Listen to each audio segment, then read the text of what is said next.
عليكم ورحمة الله وبركاته إخواني أخواتي في الله. waxaan rabnaa inaan idinla wadaagno qiso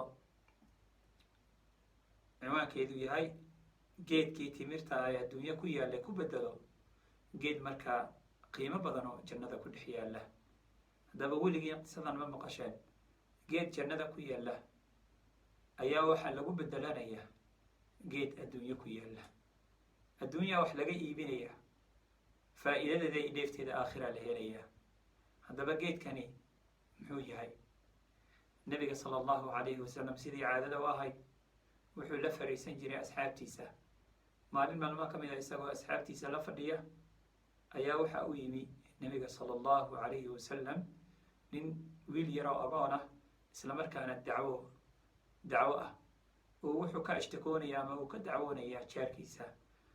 haddaba nebiga mar allaala markuu wiilka yaraa usoo galay baa nebiga waraystay sala allahu calayhi wasalam. wuxuu ku yidhi, wiil yarow wiil yahow bal waran. wiilkii yaraa baa iska hadlay, dacwadiisii ayuu nebiga u bandhigtay. wuxuu ku yidhi, waxaan ahay wiil yar rabay inuu beertiisii markaa deer u samaysto, markaa wareejiyo. haddaba beertaydii waxaa soo kala dhexgalay deerkii aan rabay inaan sameeyo geed weyn oo timira oo markaa ninkan walaalka ee jaarka ah uu leeyahay. haddaba geerkii waan dhamaystiri kari waayey. arrintaasaa jirtaa nabi allah, ninkii jaarkayga ahana waxaan ka dalbaday inuu beertayga geedkii iga iibiyo ama uu iska kaysiiyo ii daayo. ninkii labadii dalabba waa diiday. anigana arrintaasaa i keentay maanta hortaadana aan u imi rabaa inaan nabi allow kaaga dacwado. nabiga sala allahu calayhi wasalam wuxuu yidhi, caadil buu ahaa, go-aanka iyo garta markaa ma garnaqin iyadoo labadii daraf ee dacwoonayay mid ka mid a maqan yahay. wuxuu ku yidhi, bal orodoo ninkii jaarka ahaa ee dariskaaga ahaa u yeer. nabiga sala allahu calayhi wasalam markuu dalabkii u diray ninkii laga dacwoonayey wuu yimid. ninkii uu soo ajiibay dalabkii nebiga, wuuna lasoo fadhiistay nabiga sala allahu calayh. nabigaa weydiiyey siday wax u dhaceen. ninkii wuxuu yidhi, nabi allow wax allala wuxuu ninkan kuu sheegay dacwoonayo waa run, anigana arrintaa uu sheegayo waa igu yidhi, waana diiday. haddaba nabiga wuxuu ku yidhi, maad iska siisid ama maad iska iibisidba oo ka iibisidba. ninkii wuxuu yidhi, maye nabi allow labadaba ma rabe, beertayda inaan haystaan jecelahay. haddaba nabiga sala allahu calayhi wasalam wuxuu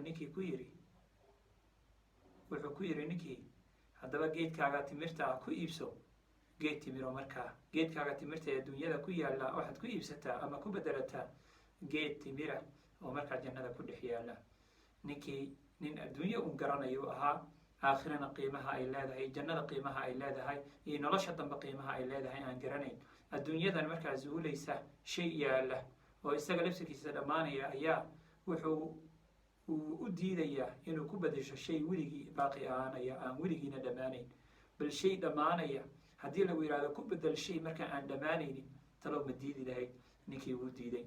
haddaba nebiga arrintii la yaaban ayaa saxaabi meesha fadhiyay baa wuxuu yidhi, nabi allow aniga haddaan ka faa'iidaysto arrintan oo ninkan aan geedkan siiyo intaan iibsado, geedkaa ma leeyahay? nabiga wuxuu ku yidhi, ha. haddaba ninka dalabkaa nabiga weydiiyey ee yiri ii ogolow, magaciisa waxaa la yidhahdaa, saxaabigaasi waxaa la yidhahdaa abaddaxdaax. abaddaxdaax ayaa fursaddii ka faa'iidaystay. wuxuu ku yidhi, nabi allow haddaba waayo jaaniskan anigaa ninkan qancinaya.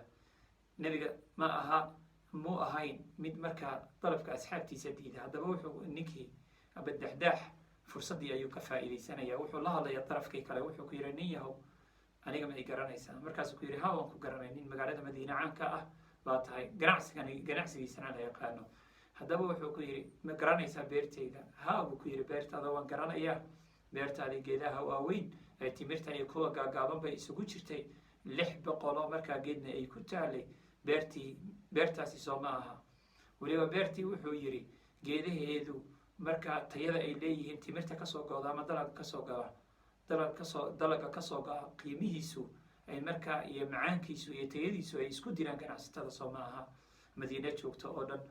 haddaba wuxuu yidhi, ha, haddaba taasi beertaasi haddaba iga siisa ayuu ku yidhi. beertaasoo keliya maaha, wuxuu abaddaxdaax wuxuu ku siyaadiyey u yidhi, haddaba guriga ku dhex yaalla, ceelka ku dhex yaalla, iyo deerka ku dhex yaalla iyo beertaba geedkaa igaga bedelo, geedkaa timirta ah igaga bedelo. haddaba abudaxdaa haddaba ninkii wuu qanciyey. ninkii ilan sidaan hore niigu sheegay wuxuu nin adduunyo agtiisa qiimo ka leedahay oo keliya. markaasaa wuxuu diiday wuxuu diiday dalabkii nebiga. wuxuu markaa uu ogolaaday marka dalab adduunye markaa oo dhammaanaya, dalabkii aakhirana waa diiday. haddaba beertii abudaxdaax ayuu ogolaaday, ninkii wuuna qaatay. haddaba abudaxdaax nebiga ayuu kusoo laabtay sala allahu alay wuxuu yihi nabi allow, haddaba waa taa ninkii geedkii intaan iibsadaan siiyey, aniga haddaba geedkii jannada ma leeyahay, geedkii timirta ay jannada ku yaalla ma leeyahay. abudaxdaax wuxuu ahaa nin garanaya qiimaha jannadu ay leedahay, geedaha iyo miraha kasoo gaana qiimaha ay leeyihiin, jannadana og inay tahay mid weligeed lagu baaqi ahaanayo, xoolaha laga helana in weligeed xoolahaasi uu noqonayo weligoodba mid qofka uu haysanayo. abudaxdaax haddaba markuu ogaaday qiimihii jannada markuu ogaaday ayuu xoolihiisa o dhan siisanayaa janno.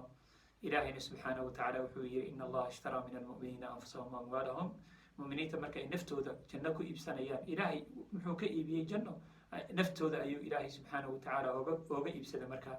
haddaba ninkani wuxuu isagana sameeyey xoolihiisii oo dhan wuxuu ku iibsaday markaa nebiga dalabkiisa, wuxuu ka iibsaday geeda jannada ku yaalla, beero jannada ku taalla.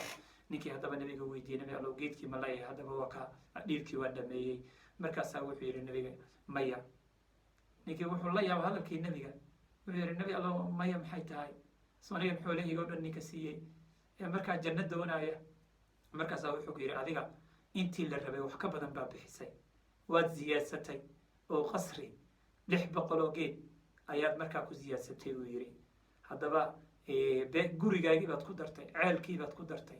haddaba waayo intaasoo dhan qof markaa bixiyey mahargeedoo jannada ku yaallu helaya maya, wax intaa ka badan baad leedahay.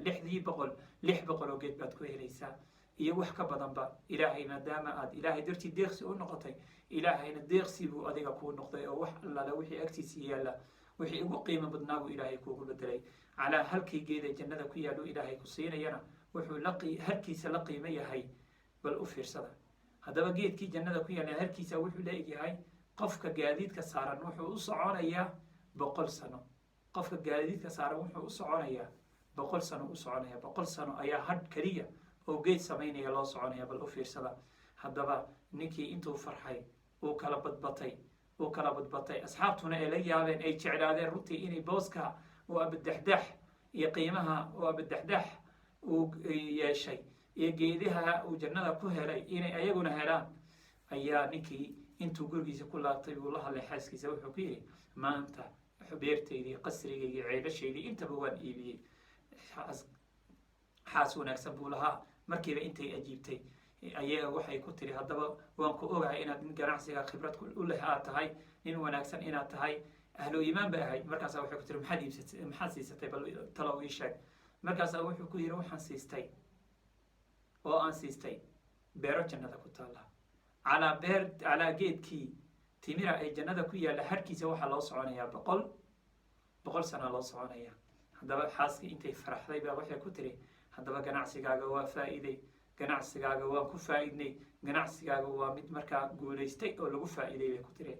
mayna oran adduunye miyaad dhiibtay, anaga maxaa ayaa noo jooga. haddaba halkaa u fiirsada gabadhan qiimaha ay leedahay. waxay ahayd saxaabigana saxaabi nebiga ilaahay tababaray buu ahaa oo rabaayideeyey. gabadhuna gabar ilaahay saxaabiyadu nebiga sala allahu calayhi wasalam rabaayideeyey bay ahayd. haddaba labadooda tarbiyada nebigay haysteen sala allahu calayhi wasalam, isagaa qalbigoodii ka buuxiyey iimaan. haddaba wax ilaahay agtiisa yaalla dad markaa ku qanacsan bay ahaayeen oo agtooda qiimo ka leeyahay. haddaba abudaxdaax uu isagoo faraxsan ayaa xoolihiisii uu dhiibay, wuxuuna ku bedeshay janno. xaaskiibaa aroornimadii waxay aragtay gabadheedii oo geedihii timirta ah oo aabaheed xalay iibiyey mid timir ka mid a cunaysa. markaasaa iyadoo afka gashanaysa markay aragtay markiiba kusoo carartay tiri eeya ilaahay ka baqo oo aabbahagi beertii waa iibiyey oo cid kale uu ka iibiyey, timirtan afkaaga ku jirtana waa xaaraan oo xoolahan annaga ma lihin. bal haddeer xaaraantu annaga waan iska ilaalin karnaa oo awood waan u leenahay inaan iska ilaalino, bal talow beritoole cadaabka ilaahay iyo naarta ilaahay iska ilaalin karnaa bay ku tiri. cadaabka ilaahay iyo naarta ilaahay maxaa naga ilaalinaya. bal gabadha qiimaheedii hadalka ay kula hadlaysa inanteeda u fiirso. waa waxaasoo dhan oo wuxuu nebiga sala allahu calayhi wasalam uu ka shaqeeyey qalbigeeda waxaa aasaaska iyo foundationka u dhisay nabiga sala allahu calayhi wasalam ayadana gabadheedii sidaa u tarbiyeynaysaa walaal haddaba qisadan ka faa'iidayso sheergaree ogow adduunyada inaysan qiimo lahayn haddaba waxaa ilaahay dartii u bixi lagu dhaho diinta ilaahay u bixi haddaba shaygaasi bedelkiisa jannaad ku helaysaa shayga aada bixisay laftigiisa isagoo magacii wata laakiin ka qiimo badan kii hore ayuu ilaahay ku siinaya haddaba ilaahay dartii wax u bixi marka wax bixi lagu dhahaan hays adkaynin qof darka ilaahay subxaanahu watacaala dartiisa wax u bixiyaa noqo dar ilaahay qof wax u bixiyaa noqo baaraka allahu fiikum subscribe gareeya sheer gareeya walaaladiin la wadaaga wassalaamu calaykum waraxmat ullaahi wabarakaatuh